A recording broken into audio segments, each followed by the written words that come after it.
Glória a Deus. Esdras, capítulo 7. Abre a sua Bíblia e depois permaneça com ela aberta. Mas antes, eu tenho alguma coisa para falar para vocês. Primeiro eu começo reforçando aquilo que o diácono Washington falou agora há pouco. A escola bíblica dominical, ela é essencial. De vez em quando chega alguém para mim e diz assim: pastor, eu quero fazer um curso de teologia. Tá. Quantos anos você tem de escola bíblica dominical? Como é que você vai fazer um curso de teologia? Você não tem pelo menos 5 anos de escola bíblica dominical?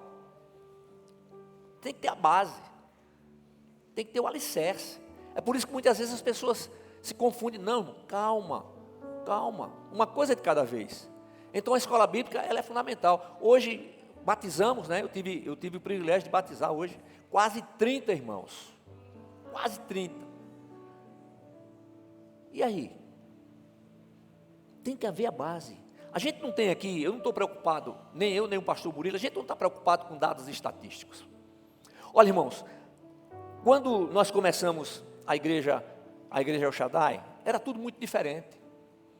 Aqui tinha uma maquinazinha assim, de reto projetor, tinha lá aquelas coisas que eram usadas de radiografia, aí escrevia para aparecer no reto projetor. Hoje não, a gente tem uma beleza, aqui tem esse negócio aqui atrás, ó, não sei nem dizer o nome disso, uma bênção maravilhosa, não somente embeleza, mas tem uma facilidade para vocês. Então a gente vai mudando algumas coisas, mas o que a gente não pode mudar é a palavra. A palavra não pode mudar, irmãos, de jeito nenhum. Eu só sei pregar assim, que Jesus Cristo cura, salva, liberta, batiza no Espírito Santo. Ele é o mesmo ontem, hoje e eternamente. É isso que eu sei dizer, rapaz. E eu digo para vocês que tem um livro que eu li já há alguns anos, que diz assim, O Povo Mais Feliz da Terra. Ele é um livro de Demos Shakarian, não é? É um livro que se distribui muito ele na Adonep. E na leitura daquele livro, a gente pode ver que verdadeiramente nós somos o povo mais feliz da terra. Agora, irmãos, nós não somos um povo que tem uma vida diferente, a gente vive de facilidades, não, irmãos. Você pensa que Deus vai facilitar a vida para mim e para você? Não, irmão. Não. Agora, qual é a grande diferença? A presença dEle. A presença dEle faz toda a diferença. O que é que Jesus diz lá no Evangelho de João, no capítulo 14? Que em Cristo, né, nele, nós nos tornamos, o Pai Eterno nos faz o quê? Templos do seu Santo Espírito. Ora, nós somos falhos, somos pecadores. Gente, pensa um tiquinho, muito antes de Deus formar todas as coisas, Jesus já tinha se oferecido para vir ao mundo como o último Adão e levar sobre si as nossas dores, pecados e iniquidades, para que pudéssemos viver eternamente em sua presença. Aí você diz assim, mas rapaz, diante de tudo isso, Deus sabendo todas as coisas, Deus ainda criou o ser humano, criou. E por quê? Por amor. Porque Deus amou o mundo de tal maneira que deu o seu Filho unigênito, para que todo aquele que nele crê não pereça, mas tenha a vida eterna. É crer. Crer não é simplesmente acreditar. Crer é saber que Ele existiu e Ele existe. Jesus Cristo venceu a morte. Ele ressuscitou com as chaves da morte e do inferno. Quando Ele morreu, nós morremos com Ele. Quando Ele ressuscitou, nós ressuscitamos com Ele para uma nova vida. Então em Cristo Jesus, igreja, a gente tem que viver uma nova vida. Você vai ter que decorar esse texto que não decorou ainda. Esse versículo, Malaquias 3,18. Então verão outra vez a diferença entre o justo e o ímpio, entre o que serve a Deus e o que não serve. Sabe qual é a minha pergunta? Eu faço para mim diante do Senhor. Está havendo diferença, Senhor? Está havendo diferença? Será que verdadeiramente está havendo diferença? Irmão, se não fosse Jesus, eu não sei onde eu estaria. Eu não sei onde eu estaria se não fosse Jesus. E esse Jesus tremendo, maravilhoso, que tem mudado a minha vida, tem mudado a sua. Esse Deus tremendo, Ele não tem filhos prediletos. Olha só. Ele não tem filhos prediletos. A grande questão, uma das grandes questões quando o Senhor me chamou para o ministério, não é o nosso assunto ainda, eu seguro aí. Uma das meus questionamentos era assim. Primeiro eu pensei assim, Deus, como é que eu vou sustentar minha família? contador, tinha tudo o que precisava. E aí Deus me fez entender que é Ele quem dá todas as coisas. Eu ainda demorei para passar o escritório para a Suzane, porque enquanto Deus permitiu, eu fiquei na igreja e no escritório. E aí a gente vai aprendendo que Deus trabalha na nossa vida.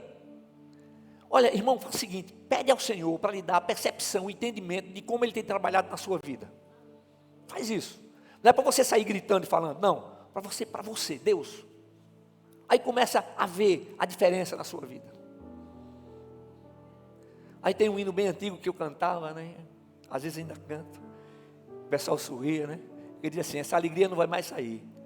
Essa alegria não vai mais sair, essa alegria não vai mais sair, essa alegria não vai mais sair de dentro do meu coração. Não, não, não, não vai mais sair.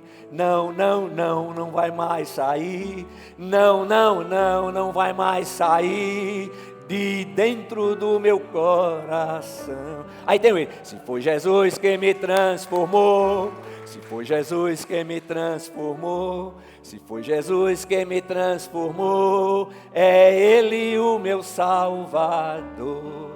Ah, irmãos, não tem glória, as boas aplausos são para o Senhor. A Ele toda honra, toda glória, todo louvor e toda exaltação. Aí eu dizia assim para Deus, Deus, eu posso ser qualquer coisa na minha vida, menos duas. Eu nunca serei, Deus, um contador e nunca serei um pastor.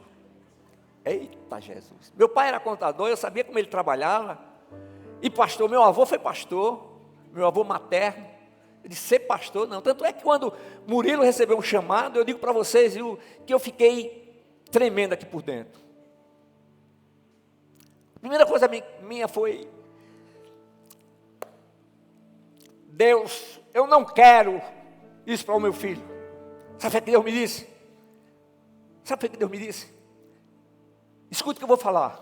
Deus disse assim, você está tentando impedir que eu faça tudo aquilo que eu planejei para a vida do seu filho. Sabe como foi que Deus estava falando? Se você tem a ousadia de imaginar isso, eu disse, não, Senhor, me perdoe. Então não existe nada melhor do que estar nas mãos do Senhor. Então, irmãos, a gente tem coisas que a gente não tem resposta. E quando a gente chegar no céu, a gente não vai nem querer saber de resposta de coisa nenhuma. A gente vai querer glorificar o nome do Senhor. Quando a gente vem para a igreja, o templo, porque nós somos a igreja, nós somos o corpo vivo de Cristo. A gente vem para quê? Para louvar, adorar, para celebrar, para agradecer e para apresentar diante do Senhor as nossas petições. Mas deixa eu repetir. E você pensa aí no seu coração, como é que está a minha vida? Cada um, não sou eu, não posso perguntar por você, eu não posso responder por você. Fala com o Senhor, como é que está a minha vida? Talvez você imagine assim, tem muita coisa para acertar, pastor, graças a Deus. Primeiro eu vou arrumar, não vai não, faço não arrume não, você não sabe de nada, eu e você a gente não sabe de nada. Deus eterno em Cristo Jesus, Ele é especialista em arrumar. Ele vai tirar o que não presta, Ele vai colocar os móveis novos aqui dentro. E Ele vai trabalhar. Eu vou dizer a você, o tempo que Deus tem para trabalhar na minha e na sua vida. Enquanto a gente estiver respirando, Ele vai estar trabalhando. Ele vai estar operando. Rapaz, só o Senhor. Agora o cara diz assim, você vai dar um aviso lá na frente, eu vou. Você vai dirigir o culto, vou. Você vai dar um testemunho. Eu tremia que eu não saía nem da cadeira. Você vai pregar, nem imaginar. Eu agradeço a Deus porque Ele me fez contador e me fez pastor. Mas eu posso dizer para você que é uma honra tremenda servir ao Senhor como pastor. Eu não tenho palavras para expressar isso. Há dificuldades? Claro que há. Mas existe uma coisa tremenda e maravilhosa. Sabe o que é? Quando a gente vai pregar, Deus fala com a gente primeiro. Aí o Senhor começou a falar comigo sobre esse texto. Começou a falar sobre Esdras. A gente prega pouco sobre Esdras. Eu não me lembro de ter pregado. Fui lá na minha planilha, onde eu tenho lá, tudo anotado. E o Senhor começou a falar sobre Esdras. E aí eu vou para o papel, escrevo alguma coisa, e aí eu vou transmitir para vocês. Então a gente é abençoado duas vezes, quando recebe a palavra e quando transmite a palavra. Mas deixa eu dizer uma coisa para você, olha, eu não tenho nada para dizer para você, mas eu tenho aquilo que o Senhor tem colocado no meu coração, aquilo que Ele tem feito na minha vida. Pensa o seguinte, olha, nós não podemos enganar a Deus por nada, a um milionésimo de segundo, não.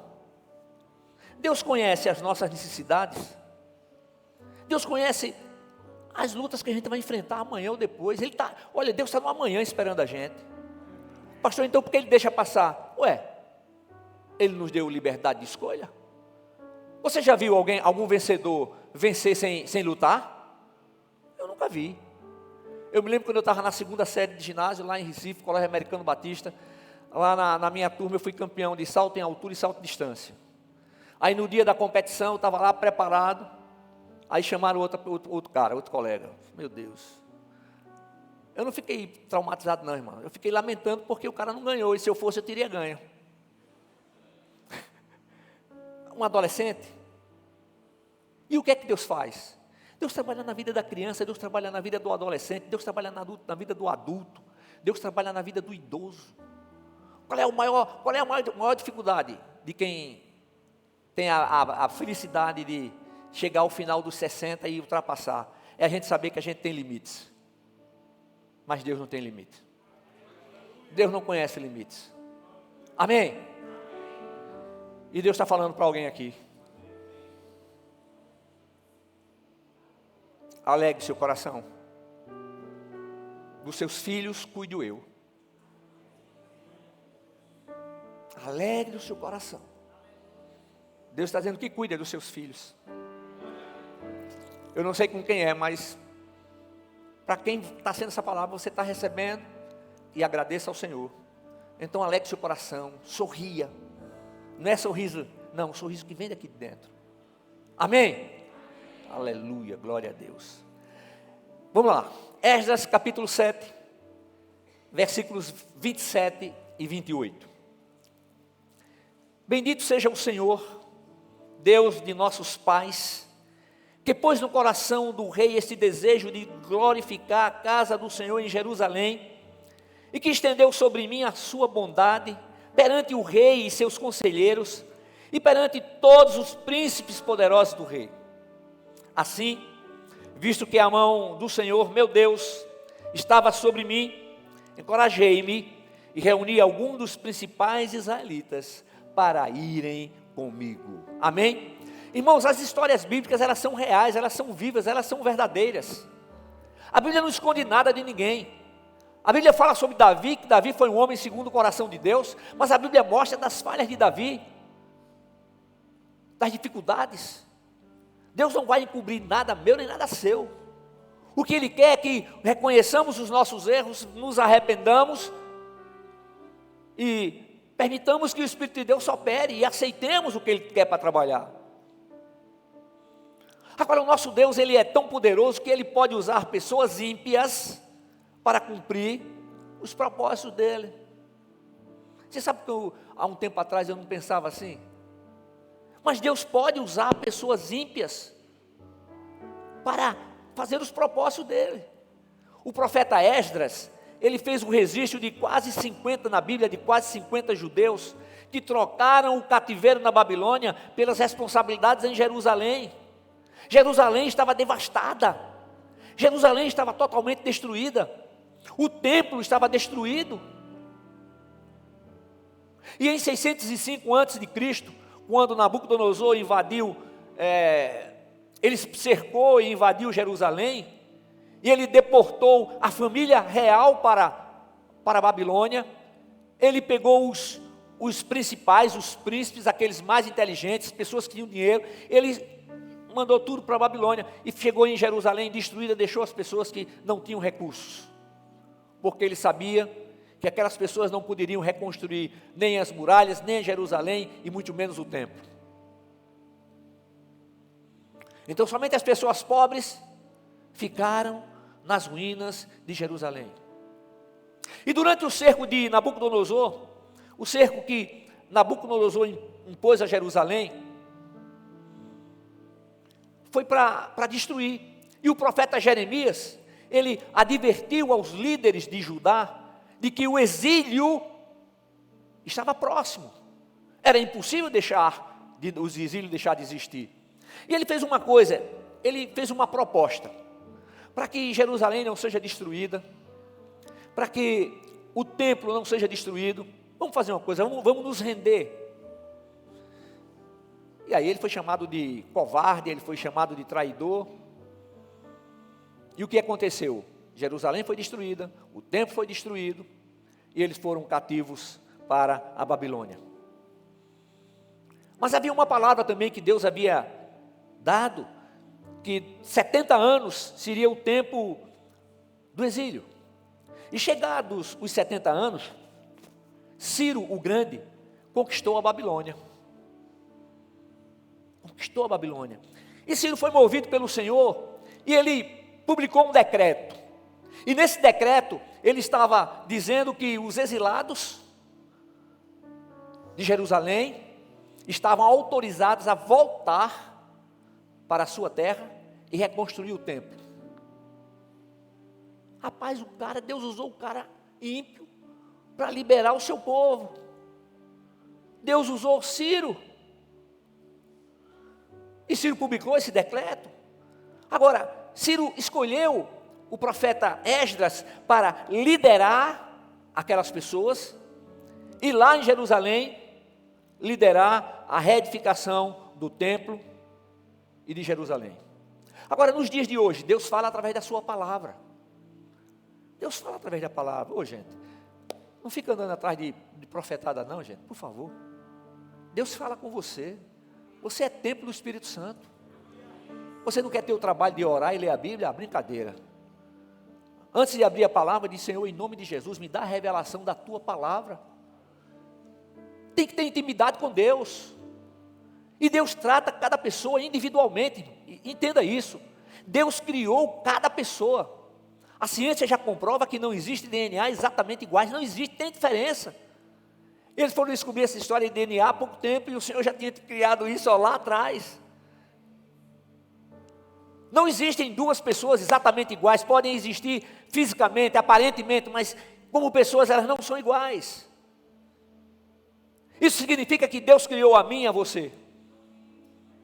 Sabe o que é que a gente pode dizer? Você, cada um é uma obra-prima do Deus eterno. Ah, pastor, mas eu não gosto do meu nariz. Vai lá no hospital e faz uma cirurgia plástica. É pecado? Não.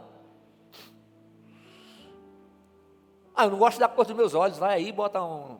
Como é que bota? Pronto, é isso mesmo. Não vi, mas tá. E aí fica diferente. Não gosta da cor dos cabelos? Muda. Qual é o problema? O problema é quando as pessoas colocam qualquer coisa acima de Deus. E Ele não divide o seu lugar, nem a sua glória, nem a sua honra com ninguém. Agora, como é que a gente pode saber, quando a gente recebe uma palavra, se realmente aquela palavra é uma revelação divina? Primeiro, a revelação tem que estar em linha com a palavra escrita, com a Bíblia Sagrada. Como é que você vai saber se a palavra está em linha com a Bíblia Sagrada se você não conhece a Bíblia? Deixa eu falar uma coisa para vocês. Olha, eu não sei quantas vezes eu já li o Novo Testamento, eu não tenho ideia. Mas eu li muito mais o Novo Testamento do que o Antigo Testamento. Mas eu não tenho ideia de quantas vezes eu li. Agora eu posso dizer para você que todas as vezes que eu vou ler, Deus fala comigo. Porque a letra não é morta, ela é viva. É o Espírito Santo que vivifica a palavra. Agora, todo o nosso relacionamento com Deus é por fé. Aí o cara vai e diz assim: mas eu não tenho fé. Mas a Bíblia diz que a fé vem pelo ouvir e ouvir a palavra de Deus. Olha, esse negocinho aqui, não vou dizer o nome certo, esse treco aqui, tem não sei quantas versões de Bíblia. Tem aí umas versões que tem um alto-falantezinho, você vai lá, clica, treca, e você começa a ouvir a palavra. Põe o fone, fica ouvindo a palavra. Você quer conhecer a Bíblia? Faz o seguinte: pega um versículo, pega um capítulo e lê aquele capítulo. Passa uma semana lendo aquele negócio. O Senhor vai me dando a revelação, vai me mostrando. O Senhor me dá o discernimento, você vai ver o que vai acontecer. É assim. Olha, na minha época tinha tabuada. Eu não vou perguntar quem na época de quem aqui. Não vou fazer isso, de forma alguma. Porque a grande maioria não teve esse privilégio, né? E a tabuada a gente tinha que decorar. Aí o professor chegava 9 vezes 9, 9 vezes 7, 9 vezes... Você tinha que saber toda a tabuada. Mas para saber você teve que pegar e ler. Olha, você quer aprender a palavra? Vá ler a palavra. Decore a palavra. Agora, ter essa palavra decorada e não aplicar na vida é uma grande tolice. Então, o que é que Deus quer? Deus quer que a gente tenha conhecimento. Então, na hora que você recebe uma palavra, você vai apresentar diante do Senhor. Quando meu pai estava enfermo, servo de Deus, algumas pessoas foram visitá-lo, e teve gente que chegou lá e disse assim: o Senhor está lhe dando um fígado novo, seu Mário. Eu me lembro que ele levantava a mão e disse: obrigado, Senhor, louvado seja o nome de Jesus. Aí o Senhor dizia para mim: não sou eu. Você sabe o que aconteceu? Eu cheguei a perguntar assim a Deus, eu não falava, eu não escrevia, eu só pensava. Porque quando a gente quer alguma coisa que o inimigo não saiba, a gente não escreve nem fala, só pensa. Eu pensei: Deus, o que é que está acontecendo? Ele disse: eu estou preparando vocês, porque eu vou chamar o meu servo. Ué, eu vou agora ficar com raiva daquelas pessoas que disseram isso? Não. A gente não julga o profeta, julga a profecia. Deus cura, cura. Eu sou um exemplo disso. Condenado à morte aos 28, condenado aos 33. Estou aqui com 68, bonzinho da Silva. Glória a Deus, aleluia. Semana passada fazer um monte de exames. Glória a Deus. Rapaz, tudo normal. Está tudo normal. Brincadeira um negócio desse. Glórias ao nome de Jesus. Então, meus irmãos, Deus age na nossa vida, mas o fato de estar tudo normal não quer dizer que você não vai morrer, não. Ou a gente vai ser chamado pelo Senhor, ou a gente vai ser arrebatado. Eu digo: Deus, eu quero ser arrebatado. Mas arrebatado ou chamado, a gente vai estar na presença do Senhor, irmãos. É fechando os olhos aqui, imediatamente abrindo face a face com o Senhor. E a palavra nos diz que aqueles que estão em Cristo, né, ao toque da trombeta, para o arrebatamento da igreja, aqueles que estão com Cristo ressurgirão primeiro, e nós que estivermos vivos, seremos imediatamente transformados, e juntos subiremos ao encontro do Senhor nos ares. Vai demorar quanto tempo isso? Piscar de olho, pisca aí, rápido, nem aquele piscar com não, piscou, aconteceu. Não dá tempo para nada. Então a gente tem que estar preparado, igreja. Nós temos que estar preparados como se o Senhor Jesus fosse preparados para agora. E como se a gente fosse viver 200 anos aqui na terra, estudando, trabalhando, cuidando da família, aproveitando os feriados para ficar com a família e assim por diante. Amém? Você está entendendo tudo que eu estou falando? Agora, irmãos, chegando em Jerusalém, Esdras, em primeiro lugar, ele começou a restaurar o templo. E ali tinha uma mensagem que ele estava dando para os povos vizinhos, que eram seus inimigos. A mensagem era a seguinte: nós damos o primeiro lugar a Deus. Primeiro restaura o templo, depois vem a restauração das cidades e assim por diante. Então ele estava demonstrando a todos que a primazia em suas vidas, propósitos e projetos era do Senhor. Aí aprenda a fazer uma coisa: tudo que você fizer, fala: Senhor, se for da tua vontade. Isso é falta de fé? Não. Eu tenho tanta fé no Senhor que eu digo: Senhor, eu só quero o que for da tua vontade. Eu quero só a tua vontade. Porque nós somos imperfeitos. Somos falhos, somos fracos. Agora, sendo Deus soberano, justo, poderoso e fiel, Ele usa até mesmo os ímpios para que os seus propósitos e promessas sejam cumpridas. E o profeta Esdras depositava a sua fé em Deus, fé integral em Deus. Agora, irmãos, não nos compete saber como, mas estamos plenamente conscientizados de que todas as promessas divinas serão concretizadas. Você tem promessa de Deus na sua vida? Você tem promessas de Deus na sua vida? Você está o quê? Desanimado porque já demora muito tempo e Deus deu prazo para você? Não. As promessas de Deus não vencem. Se Deus prometeu, Ele vai cumprir. Agora faz favor, não tenta atrasar não, viu? Porque tem gente que diz: não, eu vou atrasar as promessas, pega um partir logo. Que é isso? Que é isso? Nós temos um compromisso com o Senhor. Nós estamos vivos. Isso significa que Deus tem promessas para cada um de nós. Claro, só estamos aqui porque estamos vivos. Respiramos. Por enquanto os caras não estão cobrando nada, né? Então aproveita para respirar. Depois tem alguém aí que vai cismar de cobrar o que você respira. Já pensou? E não tem como fazer um gato. Tem que respirar. Então, está de graça ainda? Respira. Estamos vivos porque Deus tem propósito na nossa vida. Aí você pode dizer, mas qual é o propósito que Deus tem na minha vida? Eu sei. Sei não, mas eu sei que tem. Ele tem na minha e tem na sua. Ele tem na vida de todos. Veja aí agora, passe a Bíblia, volte aí o texto. Veja aí no capítulo 4. Capítulo 4 de Esdras, os versículos de 1 a 3. Quando os adversários de Judá, escutem bem, olha. Quando os adversários de Judá e de Benjamim ouviram que os exilados estavam construindo o templo do Senhor, o Deus de Israel, foram falar com Zorobabel e com os chefes de famílias e disseram-lhes: queremos ajudar-vos a construir, pois, como vós, buscamos o vosso Deus e temos oferecido sacrifícios a ele desde os dias de Esar-Adom, rei da Assíria, que nos trouxe para cá. Mas Zorobabel, eita Jesus, Jesua e os outros chefes de famílias de Israel lhes responderam: não convém que vós e nós edifiquemos juntos um templo a nosso Deus. Nós construiremos sozinhos para o Senhor, o Deus de Israel, como nos ordenou Ciro, o rei da Pérsia. Os caras não querem ajuda? Mas escute, a população mista que habitava na terra de Samaria não queria que os judeus ocupassem Jerusalém e reconstruíssem um templo. Agora, escute o que eu vou falar, igreja.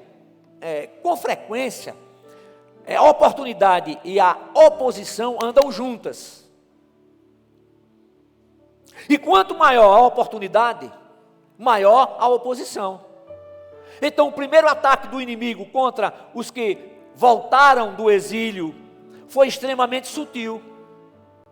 O povo de Samaria, né, do antigo reino do norte, chega e diz: que bom que vocês estão reconstruindo, e nós estamos aqui para ajudar, nós queremos reconstruir junto com vocês, afinal de contas, o Deus de vocês é o nosso Deus.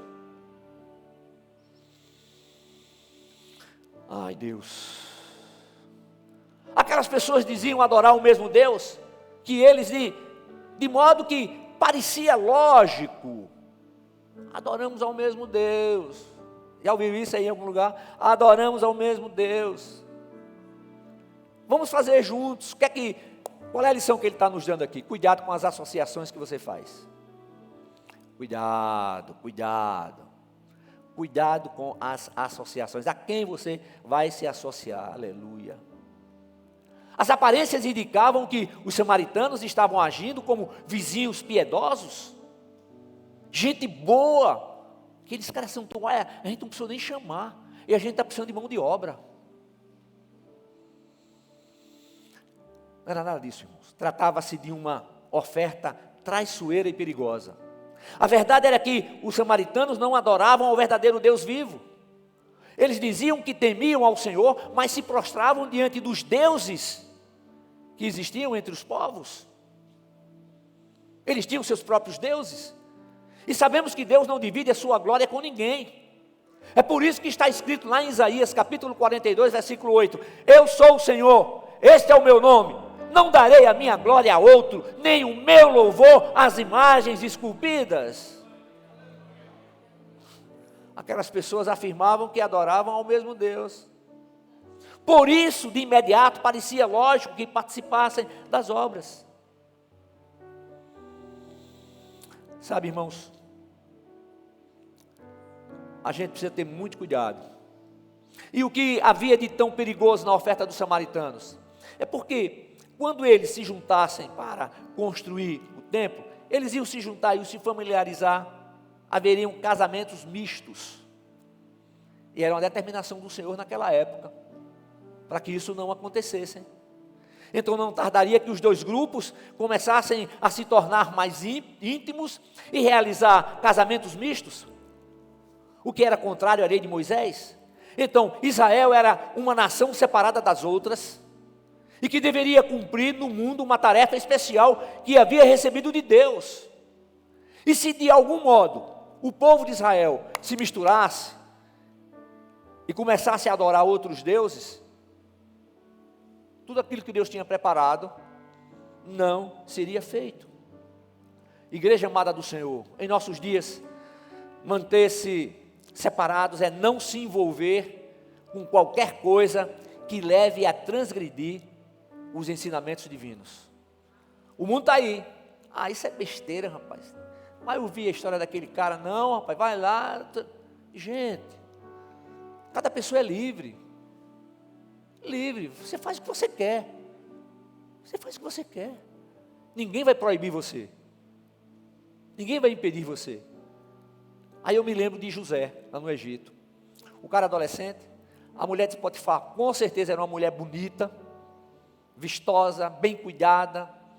Chega para ele e diz: eu quero me deitar com você. Ele diz: não, Deus, o meu Senhor me colocou aqui, Senhor de todas as coisas, mas não da senhora. Eu não posso fazer isso contra o meu Senhor. Eu não posso fazer isso contra o meu Deus. O que foi que ele fez? A melhor arma, fugiu. Ela segurou a capa. Deixa eu falar uma coisa para você. Quando chegar alguma coisa para você fazer que você sabe que é errado, pensa assim: eu vou entristecer o meu Deus? Eu vou decepcionar? Funciona. Garanto a você que funciona. Os pensamentos vêm.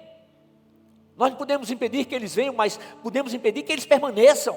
O que é que a Bíblia diz? Que Jesus Cristo foi tentado em tudo. A tentação não é pecado, pecado é ceder à tentação. É isso que é.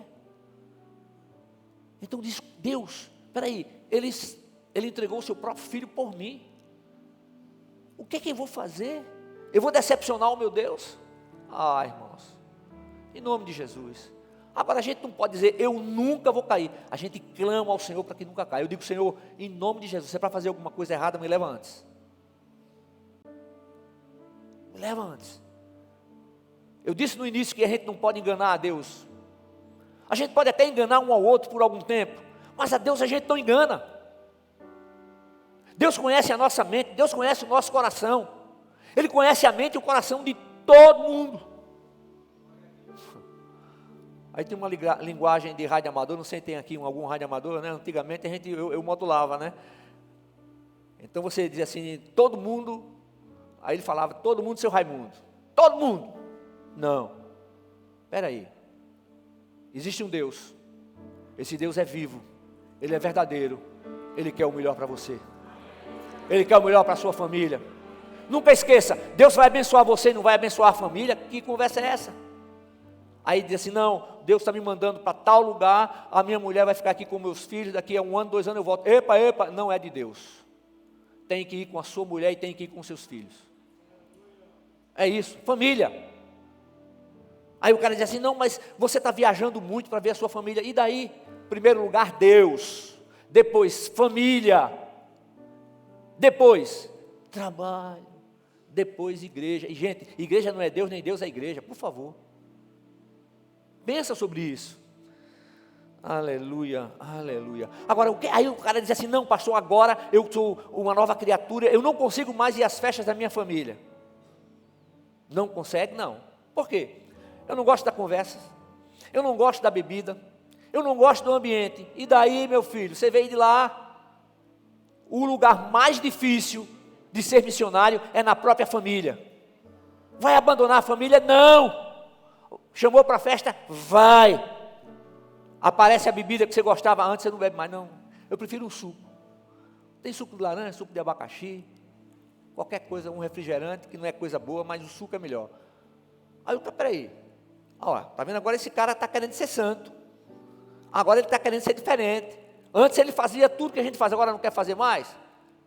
O que é? Aí você fica quieto. Eles vão mexer com você? Vão gozar de você? Vão.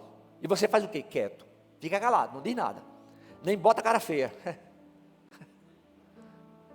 Se ele perguntar assim, o que foi que você fez? Aí você fala, é Jesus na minha vida. Ah, mas eu também tenho. Mas eu tenho de uma maneira diferente. Eu agora tenho como Senhor, único e suficiente Salvador. É diferente. É isso, gente. Então a família é o primeiro campo missionário e é o campo mais difícil. Por quê? Porque todo mundo conhece. Oxe, aquele cara estava brincando. Aquele cara que fazia isso, aquilo, aquele cara, eita Jesus. Aquele cara que não levava desaforo para casa. Sim, foi uma das minhas coisas para o Senhor. Eu disse, Senhor, e agora como é que vai ser? Eu nunca levei desaforo para casa. E agora, como pastor, eu vou ter que engolir tudo? Aí Deus falou comigo. Aí disse assim, não, você não vai levar nenhum desaforo para casa. Aí quando ele disse isso, eu digo, Senhor, obrigado, Senhor. Aí ele continuou, você vai lançar sobre mim. E funciona, não funciona, né, Robinho? Não importa como você foi criado. Não importa. Não importa se a família de meu pai era violenta, a família de minha mãe mais violenta ainda. Quando a gente abre o coração e deixa que ele reine, ele vai mudar. E nunca veio num pensamento de fazer diferente. Veio muitas vezes, mas eu não cedia nenhuma. Deu vontade de responder como você respondia antes? Veio. E por que você não respondeu? Porque eu não vou decepcionar o meu Deus. Eu não quero decepcionar aquele que entregou a sua vida por mim. Eu não quero decepcionar a minha família, eu não vou decepcionar a minha igreja. Quando eu falo minha igreja, é a igreja que eu faço parte, a igreja é do Senhor. Oi, meu irmão, minha irmã. Gente, vamos entender isso. Vamos entender isso. As estações mudam, o tempo muda, a moda vai e vem. Mas Deus continua o mesmo. Ele não muda. O que é que Jesus diz? O céu e a terra passarão, mas a minha palavra jamais, jamais passará. Quem está acordado, diga amém.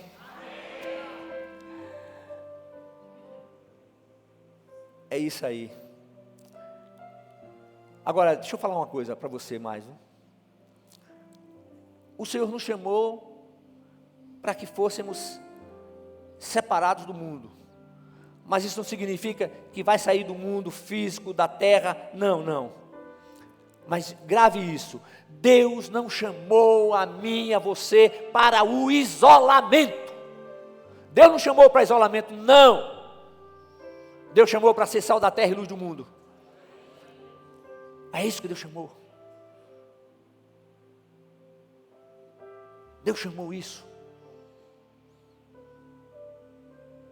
Deixa eu começar a concluir. Aleluia. Agora, o livro de Esdras, ele tem o objetivo de evidenciar a providência e a fidelidade de Deus para com o seu povo. Providência e fidelidade de Deus para com o seu povo. Ora, está escrito lá que Jesus Cristo, em Hebreus, que Jesus Cristo é o mesmo ontem, hoje e eternamente. Mas ao mesmo tempo você tem que acordar. Acorda aí, Deus não está prometendo uma vida de facilidades não, irmãos. Vou repetir, Deus não tem filhos prediletos. Ele é o justo e fiel juiz. Ele é poderoso. Ele é absoluto. Ele não passa a mão em cima da cabeça de ninguém. O que é que o Senhor diz? Aquele que perseverar até o fim, receberá a coroa da vida, a coroa da vitória. Então em Cristo nós somos o que? Mais do que vencedores. Aí a pessoa diz, agora eu sou mais do que vencedor, agora é só vitória, só vitória, só bênção. Onde é que está escrito isso, jovem? Onde é que está escrito isso, meu filho? Você pensa que Deus vai dar tudo aquilo que a gente pede? Vai dar não. Eu não dava para os meus filhos, eu não dou para os meus filhos nem para os meus netos hoje. E não vou dar para a minha bisneta. De jeito nenhum. Deus só dá para a gente aquilo que Ele sabe que é bom. É isso, irmãos. Esse Deus tremendo, maravilhoso que nós servimos. Esse Deus diante do qual nós nos prostramos. É por isso, irmãos, que a gente não pode abrir mão dessa palavra nunca, nunca, nunca. O que é que o Senhor diz? Buscai a santificação sem a qual ninguém verá a Deus. Qual é a santificação? Vou repetir. Não aceitar tudo aquilo que o mundo tem como normal e natural e é contrário à palavra de Deus. Ora, o Senhor disse que, eu falei agora no início do culto, né? Que o menino nasce menino e a menina nasce menina. Então, sexo masculino e feminino. E acabou. A Bíblia diz isso. E o que passa disso é de procedência maligna. É a Bíblia que diz, não sou eu que estou falando não. Agora, nós não vamos discriminar ninguém. Não interessa o que seja. Nós vamos receber todos em amor e mostrar a palavra. A palavra de Deus é isso aqui. Nós não somos um exército impiedoso que marcha para a vitória, deixando os seus feridos à margem da estrada. Não, não, não, não. Lembra de Moisés? Moisés disse, Senhor, nem um pedacinho de unha desse povo vai ficar aqui. E eu digo assim, Senhor, em nome de Jesus, nem um pedacinho de unha desse povo vai ficar. Todos nós subiremos e viveremos eternamente em sua presença. Eu creio, você crê? Aleluia! Então se você crê, tudo é possível àquele que crê. Glórias sejam dadas ao nome de Jesus. Agora, irmãos, deixa eu falar uma coisa para vocês. Olha, eu não vou contar meu testemunho, mas quando eu adoeci lá atrás, com uns 28 anos, que fui desenganado pelos médicos, e com 33, outra vez, eu vi um testemunho de um homem de Deus, um homem que já está com o Senhor, doutor Erle Lentz César. E quando ele deu aquele testemunho, eu estava presente, eu vi o testemunho dele. Meu pai me levou, eu fui lá todo quebrado, todo arrastando os pés, porque quando eu corria assim, ó, estou correndo, não podia. E aí, o Senhor me mostrou 2 textos que foram fundamentais para a minha cura. Primeiro ele mostrou João 15:7, que diz assim, se permanecerdes em mim, as minhas palavras permanecerem em vós, pedireis o que quiserdes, e vos será feito. Sabe o que Deus disse para mim? Essa é a condição. Ele estava dando para mim. Permanecer em Cristo, e a palavra dele permanecer ativa em nossa vida. Essa era a condição. Aí ele disse assim, mas tem o segredo. E o segredo também, palavra de Jesus, lá em Marcos 11:24. Ele diz assim, por isso vos digo, que tudo que pedirdes em oração, crede que já o recebestes, e o tereis. A minha versão era um pouco diferente. Por isso vos digo, que tudo aquilo que pedirdes em meu nome, ao Pai em meu nome, eu farei. Ele disse que fará, mas ele disse que é para crer. Olha, crede que já recebestes. Eu não recebi, mas eu creio que já recebi. Aí eu estava numa reunião, e aí o pessoal estava testemunhando, e o Senhor disse para mim, levanta, vai lá e dá o seu testemunho de cura. Imagina, me levantei, aqui tinha aquelas ataduras da Maris, amarrava aqui, amarrava bem na outra mão, nos cotovelos, no joelho. Eu tive artrite reumatoide e reumatismo gotoso. E aí eu fui me arrastando lá na frente. Aí quando cheguei lá na frente, eu disse assim, irmãos, eu quero dar um testemunho que o Senhor me curou. Eu já estou curado, por isso eu glorifico ao nome de Jesus. E aí vou devagarinho e me sento. Aí terminou o culto, o meu irmão, meu amigo, realmente meu amigo, ele estava fazendo o melhor. Ele chegou e disse assim para mim, disse, Múcio, faz uma coisa. Eu não era pastor não, viu gente? Faz uma coisa, passa um tempo sem vir aqui. Passa um tempo sem vir aqui. Como é que você vai lá na frente? Todo aí, as juntas endurecidas, as mãos tudo deformadas. Era cada caroço nas mãos. Não podia levantar os braços. Você tem coragem de ir lá na frente dizer que foi curado. E eu aqui na minha mente, Senhor, o Senhor mandou. Agora o Senhor me diz o que é que eu vou dar a resposta para ele. Isso é rápido, viu? É rápido, é assim, viu? Eu aqui na minha mente, Senhor, o Senhor mandou. Qual é a resposta que eu vou dar para esse cara? Aí o Senhor disse assim, diga que você tem apenas os sintomas. Aí eu disse, meu irmão, o cara era médico. Eu disse, eu tenho somente os sintomas. A enfermidade, Jesus me curou. E tem uma coisa, se é aberto o culto, é na sua casa, mas se é aberto para a semana, eu estou de volta.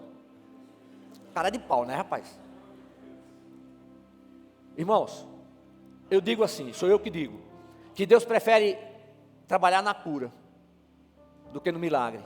A cura é gradativa. E o milagre é instantâneo. Aí teve um dia, os meninos estavam dormindo, Damares estava lá tomando seu banho. Eu digo, vou ver se eu consigo me baixar. E subi na cama, porque se eu caísse ali, como é que eu ia me levantar? Damares não ia ter força para me levantar. Aí eu fui devagarinho e me baixei. Quando eu fiz isso aqui, a gente faz isso o tempo inteiro. Eu chorei de alegria. Você sabe quando é que a gente dá valor às pequenas coisas? Quando a gente perde. Sabe quando é que a gente dá valor aos familiares? Quando a gente perde. Não, tem que dar valor antes. Está com vontade de abraçar, abraça. Está com vontade de beijar, beija. Está com vontade de dizer que ama, diz que ama. Está com vontade de levar flores, leve flores. Eu não vou levar flores para quem já morreu. Não adianta. Flores enquanto está vivo. Minha mãe dizia, pode me beijar enquanto eu estiver viva. Depois, eu não vou sentir mais nada. Pense sobre isso. Aleluia. Louvado seja o nome de Jesus. Cada um de nós cabe estar voltado para Cristo a partir do nosso ser interior. E a minha oração é que tudo que o Pai planejou para a sua vida, que seja realizado, e que você se disponha a permanecer em Cristo, e a palavra dele em ação na sua vida. Eu orei por pessoas que tinham a mesma enfermidade de meu pai, e elas foram curadas, mas meu pai não foi. Essa grande coisa você curou. Eu não curei ninguém, irmãos. Eu não tenho poder para curar uma dor de cabeça minha. Quem tem poder é o Senhor. Vai questionar com ele, e daí? Ele quis levar, levou. Ele chamou, chamou. Eu me lembro que oramos por uma pessoa que tinha a mesma enfermidade que eu tinha, e a pessoa ficou curada, era uma mulher. Aí teve uma irmã que disse, no outro dia foi lá na casa dela. Quando chegou na casa dela, uma pessoa assim humilde, ela estava na lavanderia, cantando, e lavando roupa.